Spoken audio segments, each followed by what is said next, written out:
Joining us now is former Republican presidential candidate and Fox News contributor Herman Cain. Sir, good to see you. Thanks so much for joining us. Hello, Maria. Thank you. What's your take on all this violence and expectations of violence? Let me get this straight. Anonymous and Black Lives Matter want to determine the Republican nominee. I don't think so, especially if it's Donald Trump. Secondly, he hasn't sewn up the nomination yet, but I happen to believe that he'll go into the convention with 1,237 delegates in order to secure the nomination. Now, one other quick point about Black Lives Matter. It is a non-movement that has two objectives, destruction and distraction. They don't really have a mission, and because all lives matter. So it is a threat that I believe that the Trump organization is going to ignore. Yeah. You know, it's amazing, and I think you said it really well when you said, I don't think so. They want to determine what's going on, but clearly, however this plays out, we're going to see upset. Is there anything to do to get ahead of that? I mean, should Donald Trump be doing something? How do you deal with this? Here's what needs to happen. This establishment Republican group that's trying to stop Trump, they ought to stop trying to stop Trump. And because what's happening, this group and Black Lives Matter and all of these other groups, they see a crack in the Republican Party, and it's real.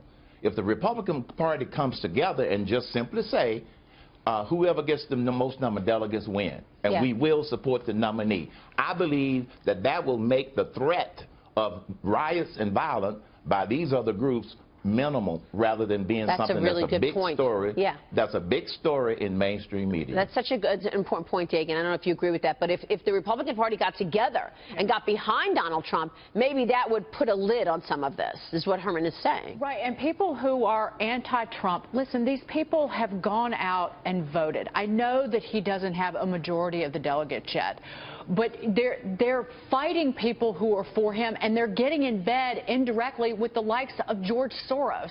George Soros has funded a lot of these organizations that are behind this act of civil disobedience that we were talking about. It's called Democracy Spring.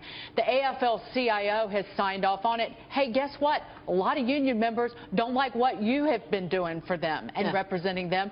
They're getting behind Donald Trump, and they're anti-billionaires. Well, these very groups are funded by billionaires, namely George Soros. That's what I don't. Exactly. Again, there's so much hypocrisy in what these protesters are doing. You know, Herman, Steve Cortez here. I'd be curious your take. I think that largely what we're seeing here in terms of the divisions within our country, this is the bitter harvest that we are reaping from identity politics. And the Democrats have been exploiting identity politics to win, unfortunately, fairly successfully, at least at the ballot box. But for our country, what we end up with is, instead of being united Americans, we end up being disparate identity groups with self-interest. I mean, don't you think that that's part of what's going on here? It is a big part, Steve, and I agree with you. Identity politics in terms of pandering, this is what the Democrats are good at, pandering to different groups with, to attract Democrat votes, and particularly the black voters. And then identity politics in terms of, trying to divide us with violence. I didn't hear any outrage when Bernie Sanders said, I quote, "We're in the midst of a political revolution." Now, did he mean that figuratively, or did he mean that non-figuratively? Right. Now, all of a sudden, Donald Trump uses the word riot, and it's a big uproar. It is hypocrisy, as Dagan said, and I don't believe that it's going to work with a Donald Trump. The establishment Republicans ought to take this as a warning. Get over it, and get behind whoever gets the delegates the way that it is unfolding. So, Mr. Cain, the establishment has to get with Trump here. Who has to lead that? Do Ted Cruz and John Kasich have to lead that charge here? Kasich has said he doesn't want to work with Trump. Cruz is obviously butting heads with him. Are they going to turn around? Do they have to turn around, or is it somebody else here? The money people that fund the super PACs behind those two candidates, they need to take the lead, go to their respective candidates and say, I think we need a new strategy. That's where it begins. Now, Kasich and Cruz, they could take the lead in terms of the face of trying to build unity, but we know that they have a lot of big money people behind them. And the other disturbing thing was the clips that we've seen on Fox and on Fox Business about these group of bigwigs sitting around trying to figure out how they're going to stop Trump. That is destructive, and it's giving rise to anonymous as well as groups like Black Lives Matter, to Yeah. try and keep people distracted. Do you think the president should get involved? Should President Obama come out as a way for unity to say, look, this is not the way the system should work. People have a right to move forward and have rallies and stop threatening riots. I mean, wouldn't that do a lot if the president got involved? I believe so. He has the bully pulpit, and he can say, Right. we don't need violence or the threat of violence in this presidential election. He can underscore the fact that the principle of let the people decide, let the process work out, he can say something. Yeah. But I doubt if he's going to say something. But as soon as one incident broke out at a Donald Trump rally, he had something to say. Now that we have two threats, I doubt if we hear a word from him. Right. He can say some words that would basically encourage unity, but I doubt if we're going to hear them. Somebody's got to take the lead here. We need leadership. Yes.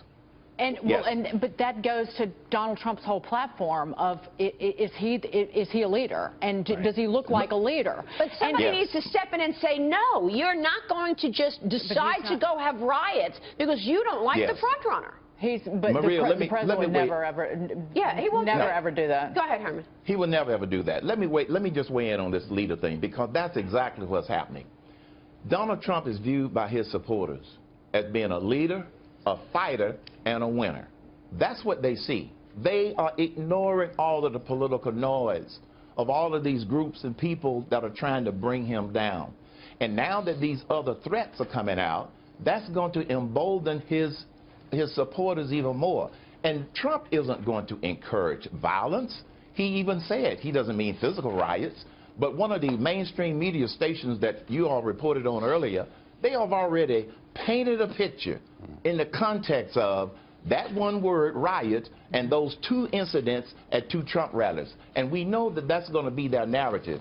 Trump is not going to condone violence. In fact, he's already alluded to the fact he didn't mean actual violence. But they didn't get all outraged when Bernie Sanders talked about a political revolution. That's right. It's a double standard hypocrisy, as Dagan said earlier. Sure feels that way, Herman. Thanks so much for joining Yes. us. We appreciate it, sir. Thank you. I've enjoyed it. We'll see you soon. Herman Cain there.